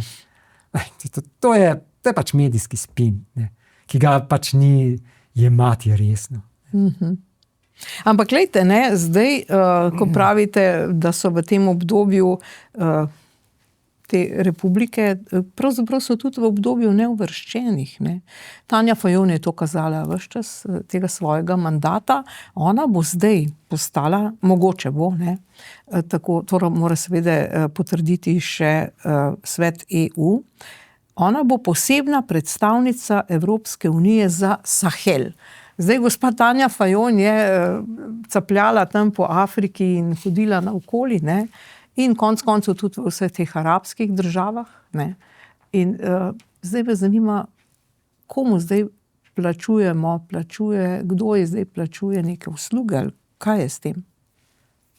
Ja, usluge plačujemo davkoplačevalci, ker to precej stane Evropsko unijo in seveda financira se seveda iz davkoplačevalskega denarja. To seveda mi plačujemo. Ona je pa vse skozi tudi ko je bila na RTV, ne, pripeta pač na davkoplačevalski denar. Drugače ne zna živeti in išče pač, ko se premika iz funkcije na funkcijo, ne, išče funkcije, ki bodo omogočile zanimiva, eksotična potovanja na najvišjem nivoju, dobro plačo, 20,000 evrov neobdavčenih, to ni malo, to je veliko, ne, s svojo suito, ne, in v Sahelu, ne, to je zanimivo, to so zanimivi kraji, to je eksotika in na takem najvišjem nivoju hoditi tam je privilegij zelo redkih. Ona si za to prizadevala, kot zunanja ministrica, kot prej evropska poslanka, pač iskanje res osebnih koristi in nič drugega kot samo to. Ampak komentator, dr. Boštjan Marko Turk, pa je dejal, zdaj navajam, zelo močni so indici, da je bila zunanja politika v službi prihodnje funkcije pri Tanji Fajon. Ja, tako to je. To bila je, ne? Hodila je po teh krajih. Čeprav je bila tudi v službi takrat aktualne funkcije. To pa je turistično se gibati Med Arabci, Afričani. Spomnim se, ko je iz Montevidea poslala iz Urugvaja na Facebooku ali na X sliko nekaj bossa na plaži, kako se tam fajn ima in uživa. Ne? In to so njene funkcije. Ne? Turistična potovanja na najvišjem nivoju, na tuje stroške, zraven pa pobasati po 20,000 evrov vsak mesec. Ne? In to, lejte, spet razkroj tistega, čemu rečemo spet mos majorum. Ja, dobro, zdaj govorimo o teh, ki so bili na funkcijah, ne? No, je pa en politični aktivist, ki še ni bil na kakšni bistveni funkciji, pa zdaj mora svoje še oddelati, kar se od njega pričakuje. Namreč gospod Kordiš je zdaj šel kar do predsednika vlade Janeza Janše, a ne? In zdaj mi socialisti so prišli k Janezu Janši in mu nekaj, mislim, da tlačili v nabiralnik. Poglejmo, kako je bilo. Mladinci so me zvlekli na akcijo proti politični policiji v Velenju in okolici. Pa smo se ustavili pri baje domovanju Janeza Janše, da mu prinesemo en letak.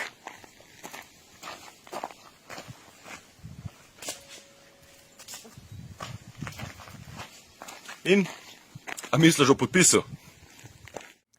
Gospod Zobec, vi ste bili sodnik, ste pravnik. Kaj zdaj to pomeni? A si moramo kupiti šarplanince ali kraške ovčarje, pa jih imeti pred vrati, da bodo tele mladince odgnali? Kako je zdaj s tem? Ja, to je že neke vrste nadlegovanje. Ne? Hustling, res v mehki obliki. Ja, ampak slika, ne? Kje zdaj Janša stanuje? Zdaj vsak vidi, kje Janša stanuje. Takale so vrata, v redu. Kakšna so vrata, vidi se, da ni zastražen, ne, kot marsikdo na taki funkciji bi bil. Ampak res, zakaj ni zastražen? Kot navaden državljan. Ne.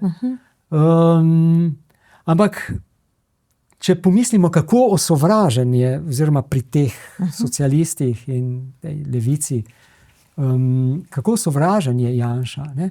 Če vidimo tiste parole smrt janšizmu, pa tiste neke popačene lutke, ki jih vlačijo, ne?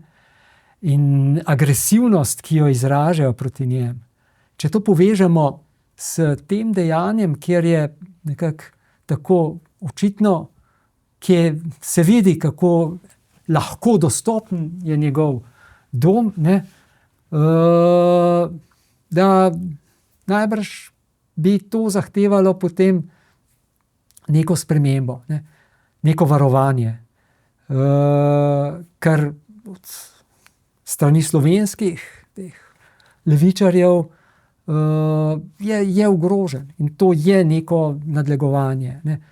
Poglejte recimo tudi, kako je nadlegoval nek ljubljanski pevec, reper ali kaj že, nek Zdravko Čolić.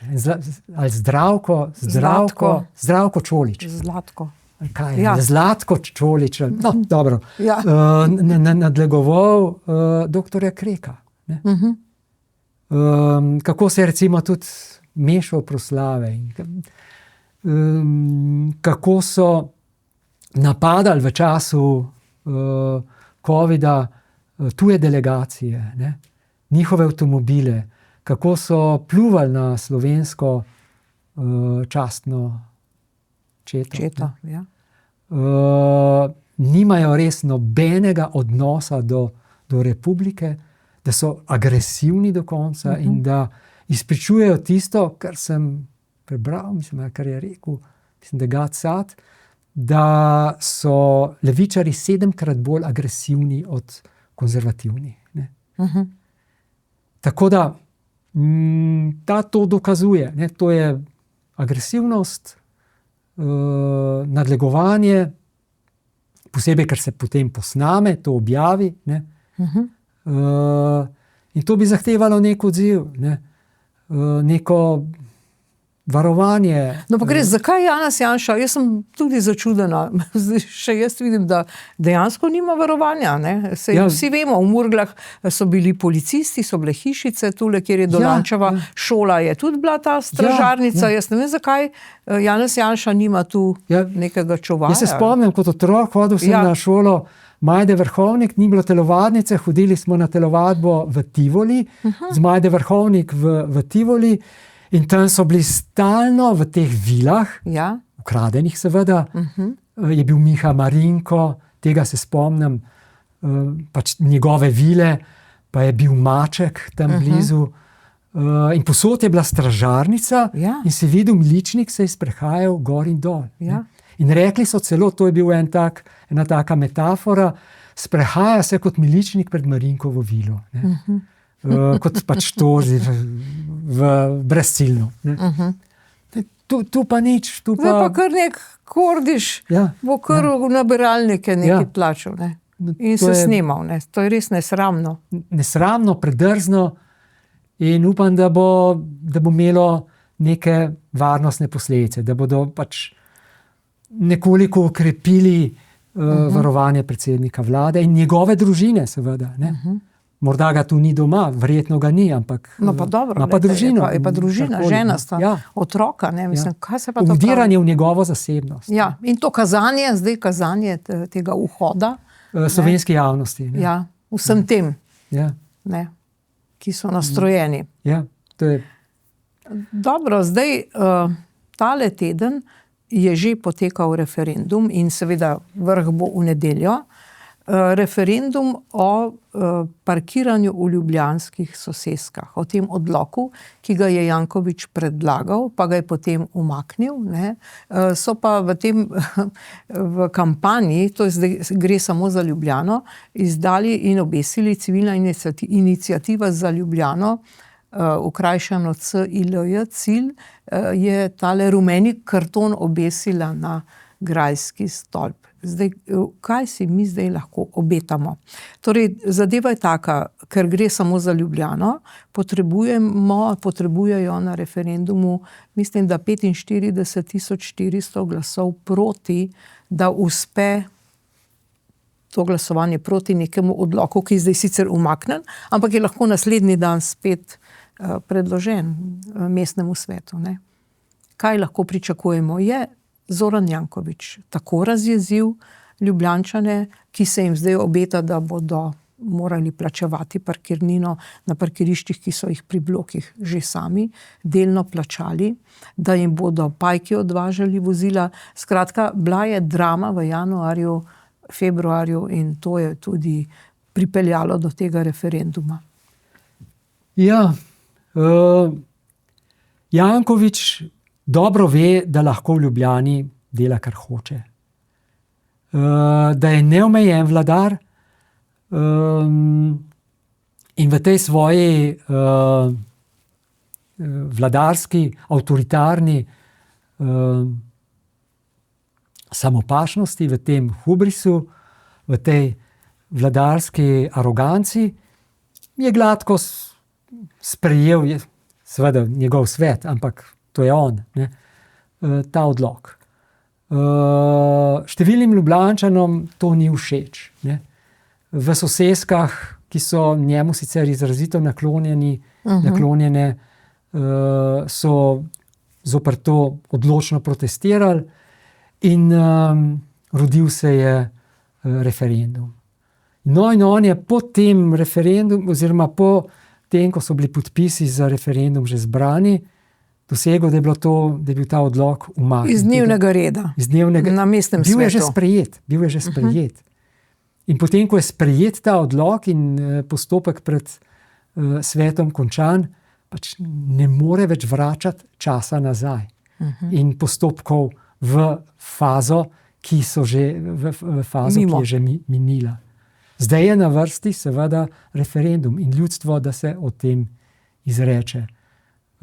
Če bi bilo to mogoče, bi lahko potem, ko bi ocenil, da so podpisi zbrani in da je verjetnost, da bi nek odlok padel, izigral prepoved ponovne legislacije oziroma ponovnega sprejema pravnega akta z enako vsebino. Zato tega ne more več. Res, da so zdaj volitve, ampak ne 15. novembra so volitve. Ja, in velja ta prepoved do konca mandata. Ampak ne glede na to, velja seveda splošno. Velja načelno in tu je referendum povsem na mestu. Kakšen bo pa njegov izid, pa ne vem. Ne vem, zato ker bo marsikdo premišljeval, a ne bi bilo boljš potrpeti, kot vselej tudi potrpimo pri Jankoviću, ne? In pustiti, naj bo po njegovi volji, ne? Samo da je on, ne? Da mu ne bi škodil.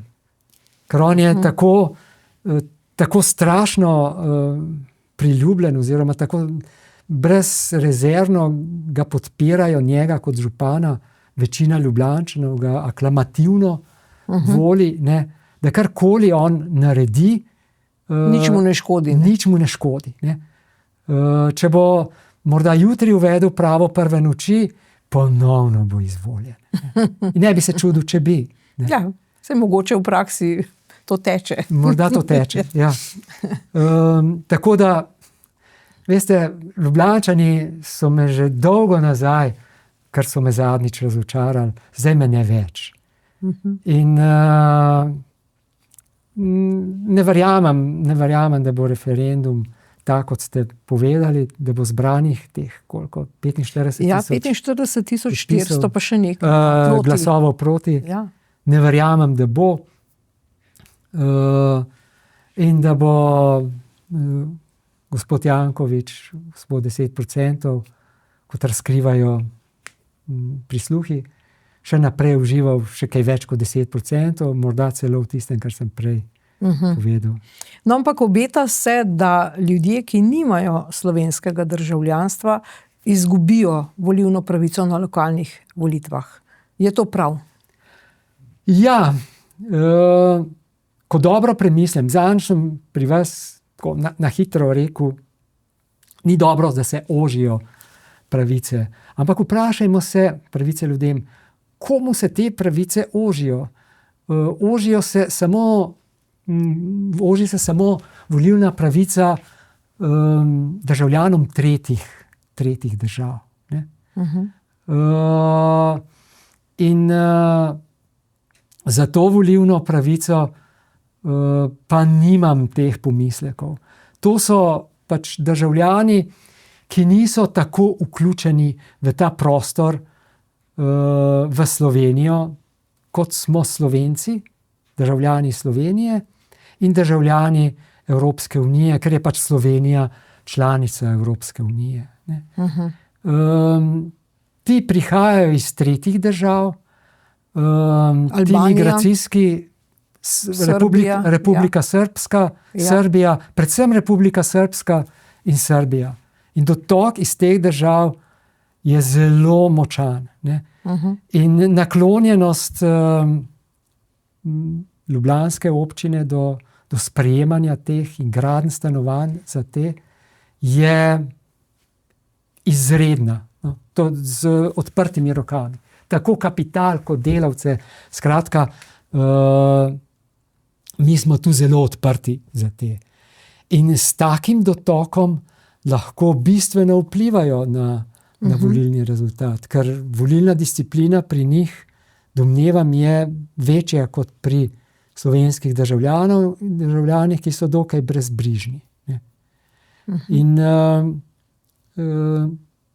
zato o zadevah kjer pač živijo, ne odločajo tisti, ki so zelo povezani z državo, v kateri živijo, to je pa ta vez se izkazuje pa s državljanstvom. In vsi ti bodo morda tudi dobili državljanstvo, ko bodo izpolnili za to pogoje. In upam, da bodo ti pogoji vse strožji in strožji. Aktivno znanje slovenščine, dokazana pač nekaznovanost, dokazana lojalnost in ponotranjenje slovenskih tradicionalnih vrednot. Se pravi, tistega, kar ohranja, ne trubači, ne tisto kolo, ne vem, čačak ali ne vem kaj. In, ne, prosim, uvažati ta preko orientalski. Ampak ali ta sprememba lahko ogrozi Zorana Jankovića in njegovo izvolitev? Ne more. Jaz mislim, da ne more. 1,43 ali nekaj takega je bilo teh volivcev. Ja, težko rečem. No. Težko rečem. Seveda je pa problem te spremembe, da se dogaja v volilnem letu. Ne. In ne vem, ali je že na Ustavnem sodišču, ali bo. Ne. In vam lahko že zdaj povem, kaj bo sledilo. No. Kaj? Sledilo bo začasno zadržanje. Ki ne bo Vera Jourova Vera Jourova prišla in zaropotala. Dobro, zdaj končajva malce bolj šaljivo, ne? Oziroma ne šaljivo, je kar resno. Ne? Zdaj vsi poznamo tole risanko Maša in medved, a ne? Zdaj, če verjamete ali ne, se v britanskem parlamentu zelo resno ukvarjajo s tem, da bi tole risanko prepovedali. Namreč Maša v bistvu na nek način, na en mehak način pravijo, propagira torej to komunistično rusko ideologijo. Tukaj vidite, ima tole kapo z rdečo zvezdo. Ne? Zdaj, na drugi strani, ne?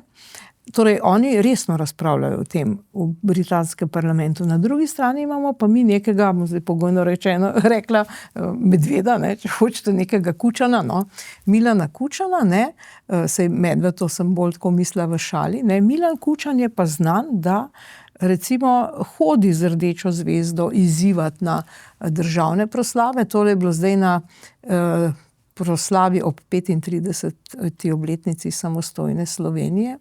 Zdaj človek si lahko pač misli, ali je to neka oseba, glejte, 35 let države, borili smo se proti JLA s to rdečo zvezdo, zdaj a je človek izgubljen v prostoru in času, ali je samo žleht, ne? Mislim, mi se s tem ne ukvarjamo. Britanci se ukvarjajo z neko Mašo, ne? Ki vsi gledamo, pa tistega medveda, mi pa s tem ne. Kaj si zdaj mi lahko mislimo? Kaj je večji problem? Maša ali medved, da tako rečem? Problem so spet slovenski mediji, ne? Ki so tega človeka naredili to, kar je. Brez slovenskih medijev ne bi bil tolikokrat izvoljen za predsednika. Najprej predsednika predsedstva, potem pa še 2 mandata predsednika države. Slovenski mediji so tisti, ki so izvršili napad na kognitivni povprečnega Slovenca, ga izrinili s afektivnim, čustvenim umom, ki je, ko bi moral vključiti pamet, vključil neka umetna, neka ustvarjena, sfabricirana, lažna čustva. In to je rodilo to in to je odpeljalo slovensko tranzicijo v slepo ulico, v mrtvi rokav, ne, kjer se še vedno pacamo. Ne. Maša pa s tisto NKVD-jevsko kapo, ne, risanko za otroke, razburi poslance v Združenem kraljestvu, v parlamentu Združenega kraljestva. In to ne samo konzervativce, tudi laboriste, pa liberale, pa škotska stranka, pa zelene. Vse to. Vsi. In zakaj? Zato, ker je to, kot so oni argumentirali, slab vpliv na otroke, ker Maša ima rdečo zvezdo in to celo na kapi, ki je zgodovinsko NKVD-jevska. In to ima vpliv na nežne otroške duše v času, ko se formirajo in ta totalitarni simbol, pod katerim so bili milijoni in milijoni, stotine milijonov ljudi, da ne govorim v Aziji. Ne. Ja, tudi pri nas. In pri nas. Ja. Pri nas seveda, ampak te stotine, Pol Pot, Ja. Mao Tse-tung, Stalin, no in potem pride že Tito. Ne. In tudi Slovenija. Da otroke pred tem varujemo. No, pri nas je pa drugače. Ne? Pri nas je pa rdeča zvezda očitno vrednota. Ne samo tu, da pride na proslavo 35-letnici samostojne države. Ne?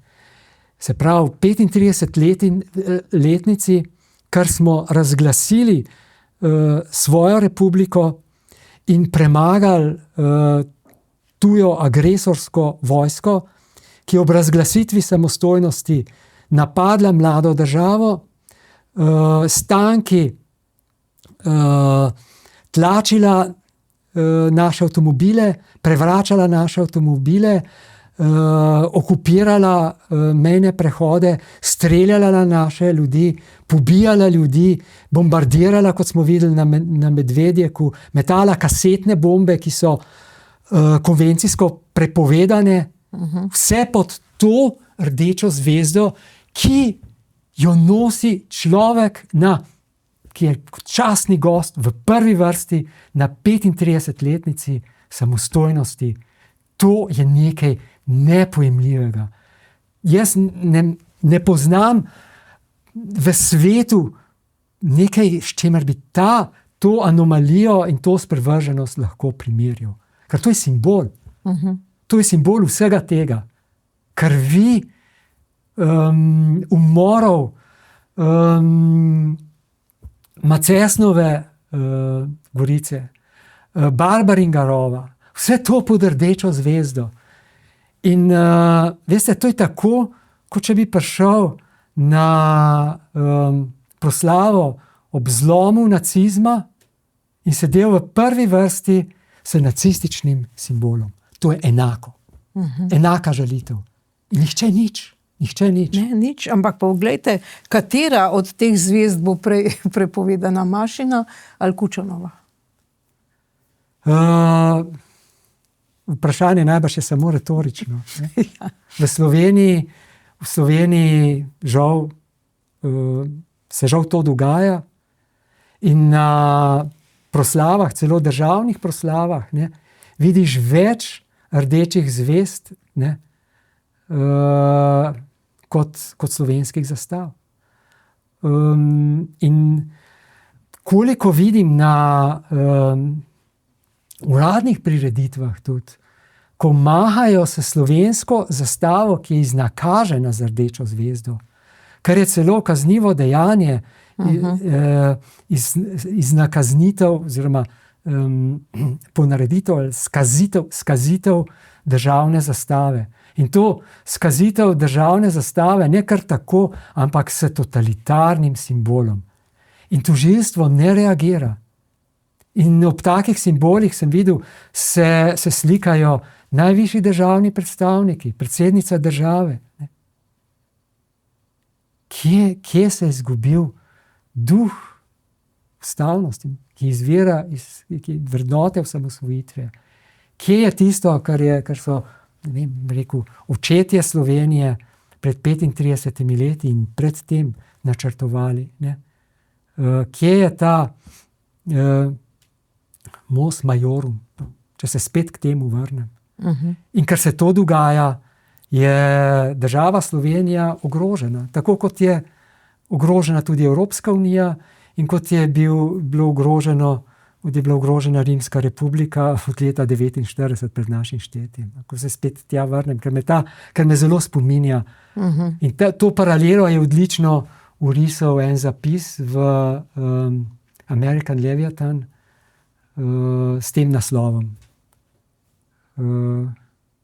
Ja. No, in tako sva prišla do konca tega komentiranja tega tedna. Gospod Jan Zobec, najlepša hvala za vaše komentarje. Ja, hvala vam za povabilo.